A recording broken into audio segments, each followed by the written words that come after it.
Here's what makes absolutely no sense whatsoever. Student loan debt is the only debt that in 99.999999% of the cases cannot be discharged in bankruptcy. The federal loan debt that you can incur for the Stafford loans usually does not pay for the cost of a university education, so you end up doing what? Getting private student loan debts from banks.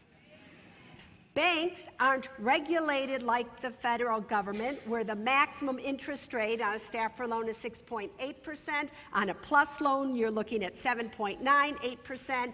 Bank loans have the ability to go to 15, 18, 19%.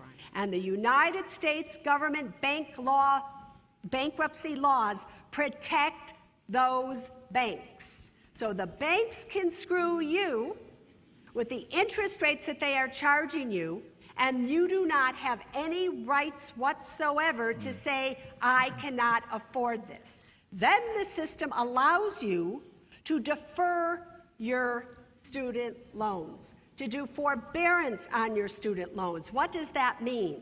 It simply means that you don't have to pay it right away, but the interest continues to accumulate. Now, listen to me closely here. There's not a lot of safe places to make money on your money today. And they know that. And many of these banks and institutions, they borrow at 0%, and they're lending to you at 6.8 or 8%. And when you don't pay it back, they are thrilled.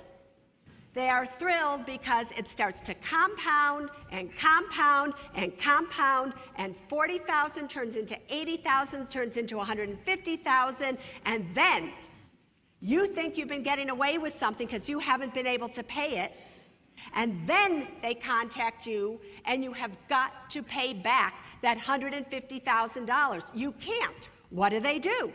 They will garnish your wages. Even if you're old enough when this happens, they will garnish your Social Security check.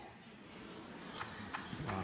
So when you are taking out student loans, parents out there, when you are co-signing a private student loan, you better be very, very careful, especially because some of the private student loans state that if the person you co-sign for dies, they don't care. You are stuck paying that student loan for as long as it's going to take, even if the student is no longer here.